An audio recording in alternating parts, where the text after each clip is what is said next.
कभी भी दुनियादारों से उम्मीदें वाबस्ता ना करें। एक बात सुने बड़ी शानदार, इमाम गजाली ने लिखी है। इमाम गजाली फरमाते हैं कि हारून रशीद ना हज करके वापस आया बगदाद में, तो कोने में हजरत बहलोल दाना बैठे थे। रश बहुत था, मजमा बड़ा था। हजरत बहलोल दाना भी सड़क के किनारे बैठे थे, तो सिपाही कहने लगे यहाँ से उठ जाओ। फरमाने लगे हारून रशीद की ज़मीन नहीं, ज़मीन मेरे रब की है, मैं क्यों उठूँ।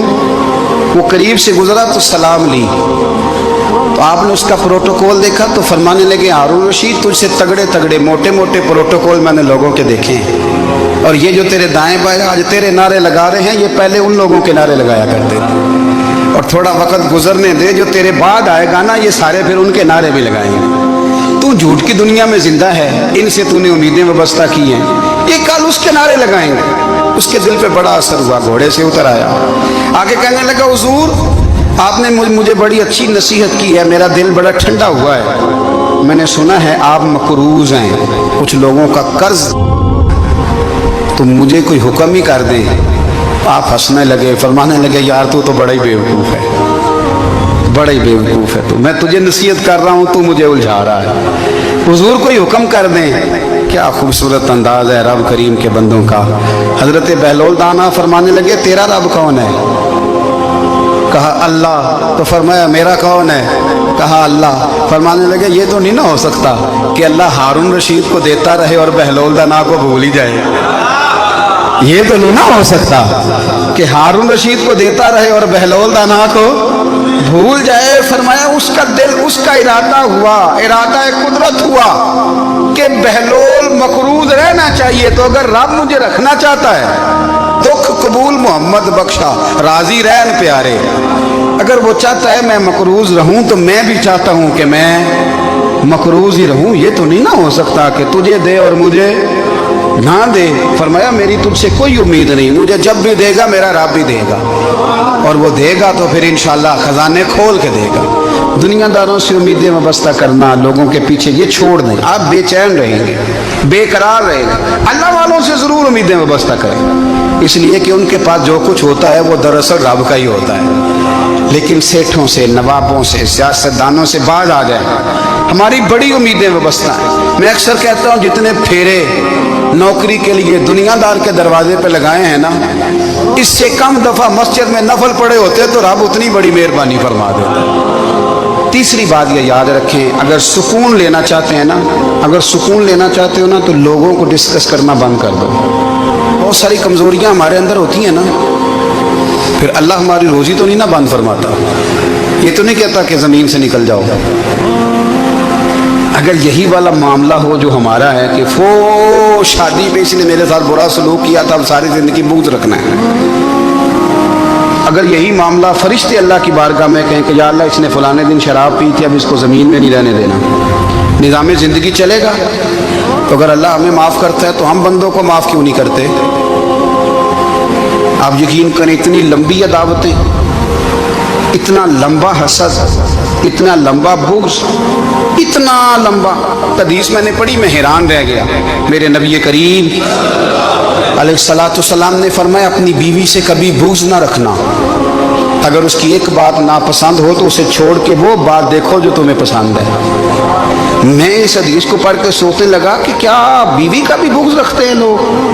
अब हुजूर ने कहा है तो इसका मतलब है लोग बीवी का बुग़्ज़ भी रखते हैं। अब इस पर इस्तदलाल करके मुझे कहना पड़ेगा कि ससुराल वालों का बुग़्ज़ भी रखते हैं। कहना पड़ेगा कि भाई के ससुराल वालों से भी बुग़्ज़ रखते। इस हदीस की रोशनी में मैं समझा कि लोग भाभी का बुग़्ज़ भी बुग़्ज़ रखते हैं, बुग़्ज़, वरना आदतें तो हमारी भी कई बुरी होती हैं। अगर आदत एक वजह बने इख्तलाफ की तो आदतें तो हमारी भी कई बुरी हैं, लेकिन हम अपनी बुरी आदतों समेत अपने आप से प्यार करते हैं, और सामने वाले की एक भी आदत बुरी हो तो उससे बुग़्ज़ रखते हैं। बुग़्ज़ ना पैदा करें। मेरे नबी पाक अलैहिस्सलाम ने फरमाया कुछ चीज़ें तुम्हारे दीन को मूंड डालेंगी, तबाह कर देंगी, काट देंगी। हुजूर कौन सी। फरमाया हसद, तकब्बुर और बुग़्ज़, ये तुम्हारे दीन को तबाह कर दें। हम बेचैन इसलिए हैं कि हमने बहुत सारे लोगों का बुग़्ज़ पाला हुआ है, और हर फील्ड में सियासतदान ने सियासतदान का ज़ातियात पर उतर के बात करते हैं। मुअज़्ज़ज़ तरीन लोग تاجر نے تاجر کا، الا ماشاءاللہ بعض جگہ پہ اہل علم بھی ایک دوسرے سے عداوت رکھتے ہیں۔ خدا را دل رب کریم کے آنے کا ٹھکانہ ہے، یہ صاف ہوگا تو اس میں رب رسول کے جلوے ہوں، اگر اس میں عداوت ہو، اس میں بغض ہو، اس میں کینہ ہو، نفاق، سنیں میرے رسول کریم حضرت ابوبکر صدیق رضی اللہ تعالیٰ عنہ کہتے ہیں میں رو ہی پڑا۔ مکہ فتح ہوا نا تو اکرمہ بن ابو جہل نے پیغام بھیجا کہ میں نا کلمہ پڑھنے کے لیے آ رہا ہوں۔ وہ بات لمبی ہے، میں موضوع پہ رہنا چاہتا ہوں۔ کہتے ہیں جب وہ آنے لگا نا تو نبی پاک نے ہم سب کو بلایا، ہم حاضر خدمت ہوئے تو حضور فرمانے لگے کہ اس کے باپ نے نا بڑا ظلم کیا ہے ہمارے ساتھ، ابو جہل نے بڑا ستایا ہے، بڑی تکلیف دی ہے۔ آپ مجھے بتلائیں کہ وہ ایک دفعہ کسی شادی پہ بحث ہوتی ہے بیوی کے بھائی کے ساتھ، پھر ساری زندگی اس بیچارے کو معافی، وہ 10 دفعہ گھر آتا ہے معافی مانگنے پر سوال ہی نہیں پیدا ہوتا میں ہو مجھے ہی کہہ دیا، یعنی پھر مجھے ہی کہہ دیا آپ نے اور میری شان میں بے ادبی اور پھر میں معاف کر دوں، توبہ توبہ توبہ، یہ کیسے ہو سکتا ہے؟ میری ناک نیچی ہو جائے گی اور آپ نے مجھے کہہ دیا، سوال ہی نہیں پیدا ہوتا۔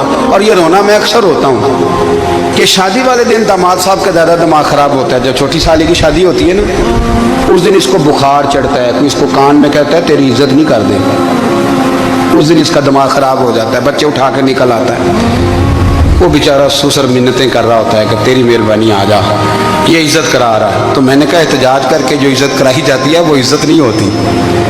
ہاں یہاں مانگ کے عزت لیتے ہیں لوگ، یا احتجاج کی کوئی عزت ہے؟ آپ کے اندر کمالات اتنے ہوں کہ آپ کی عزت کرنے کو دل چاہے، یعنی مزہ آئے، یعنی لطف آئے، یعنی آپ دور بیٹھے ہوں تو کسی کا دل کرے آپ کو اسٹیج پہ بلانے کے لیے۔ یہ کیا بات ہوئی کہ چھائے جانا اور بھاگ کے آگے جانا؟ ان سے نکلیں۔ اکرمہ بن ابو جہل کلمہ پڑھنے کے ارادے سے آ رہے ہیں، حضور علیہ السلام نے صحابہ کو بلایا، کتنی زیادہ عداوت رکھی جا سکتی تھی معاذ اللہ؟ کب سے وہ چلا تھا ظلم کرنے، اور اس کے بعد اس کا بیٹا شروع ہو گیا، کتنی باتیں تھیں جو ناقابل معافی تھیں، پر کریم رسول نے ہمیں بتلایا ہے کہ سکون والی زندگی کہتے کس کو ہے۔ جب سب لوگ جمع ہو گئے تو حضور نے فرمایا بھئی وہ کلمہ پڑھنے آ رہا ہے، اس کے باپ نے ظلم بڑے کیے ہیں، پر میری نصیحت یہ ہے کہ اس کے سامنے اس کے باپ کو برا نہ کہے، خبردار کوئی اس کے سامنے کوئی بات نہ کرے۔ اب وہ کلمہ پڑھنے آ رہا ہے، مطیع ہو کے آ رہا ہے، بان کے آ رہا ہے۔ کہتے ہیں اللہ کے رسول نے نا کافی دیر تک خطبہ دیا، بریفنگ دی، بات سمجھائی۔ جناب صدیق اکبر کہتے ہیں میں رو پڑا۔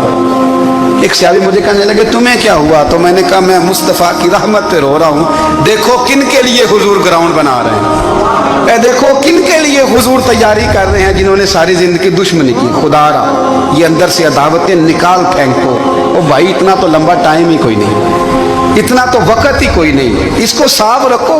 بندہ کوئی کر بھی گیا تو کوئی حرج نہیں، چنگی مندی سجنا کولوں 100 واری ہو جاندی، یار یاراں دا گلا نہیں کر دے۔